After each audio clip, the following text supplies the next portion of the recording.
Du pays de la Laurentie, nous voici en Ostérie. En austère austérité, en pleine crise d'hystérie, où couper est projet de société. Pourtant, l'argent abonde, mais c'est pas pour tout le monde.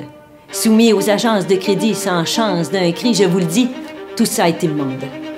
Sans mandat, faisant fi de la démocratie, de fiers chefs austériens imposent leur discours ordurien. Constat, nous souffrons de médiocratie. C'est la religion du grand capital, d'une hégémonie qu'il faut qu'on avale. Ils se veulent les apôtres de la sainte économie, alors qu'ils se vautent dans l'opulence avec leurs amis. Sous le couvert d'un discours libéral de façon experte et manichéiste, ils réclament notre bien contre le mal. Tiens, une nouvelle religion monothéiste, où les femmes encore sont mises à mal, où l'oppression encore subsiste plus bien que mal. Ne me dites pas qu'il faut réduire les dépenses, alors que danse transnationale et banque, crédit d'impôt et paradis fiscaux. Ne me dites pas qu'il y a une crise. Qui cumule les profits? Parlez-en aux grandes entreprises alors que les ménages basculent sous le crédit et que les femmes en âge cumulent les défis. Ne me dites pas qu'il faut se serrer la ceinture sous prétexte d'embonpoint étatique. Ce n'est pas ma signature, ce sont leurs points médiatiques. Écoutez-les dire. Il faut couper dans le gras jusqu'à l'austérité, jusqu'à en sucer la substantifique moelle. Ne me dites pas que chacun doit faire sa juste part, quand c'est de chacune justement que tout part, car en chacune injustement tous les torts. Services publics et programmes sociaux, santé publique et psychodrames d'hôpitaux. C'est histoire de femmes où austérité devient drame, doublement pénalisé, c'est pour nous, mesdames.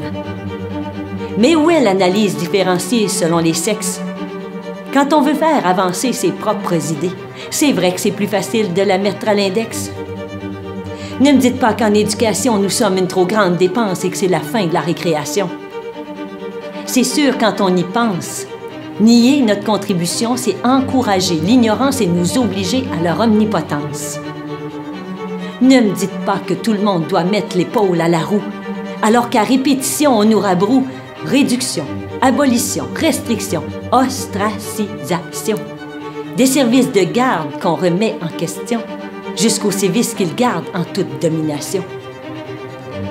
Ne me dites pas que tout est perdu. Selon cette médecine de cheval, des accroissements sont quand même prévus. Accroissement des inégalités de revenus, accroissement des inégalités politiques et sociales, accroissement des inégalités des chances. Il y en a pour chacune d'entre nous. Par chance, nous sommes de catégorie femmes. C'est comme si l'égalité n'avait plus de valeur quand il est question de rigueur. Ce n'est pas l'utopie qui est dangereuse, c'est le dogmatisme utilisé pour maintenir une domination belliqueuse. Il est plus que temps de jeter ce désarroi social qui place l'austérité comme un horizon normal. Brandissons le bâton de la parole, défaisons nos boutons de camisole, de force, causons dans leurs pensées une entorse féroce. Réclamons l'égalité en toute liberté, paix, justice et solidarité. Mettons fin à l'invisibilité de la classe des dépossédés dont nous sommes toutes. Résistons activement à leurs mesures nécessaires. Travaillons massivement et coûte que coûte à un futur égalitaire et au diable leur culture autoritaire.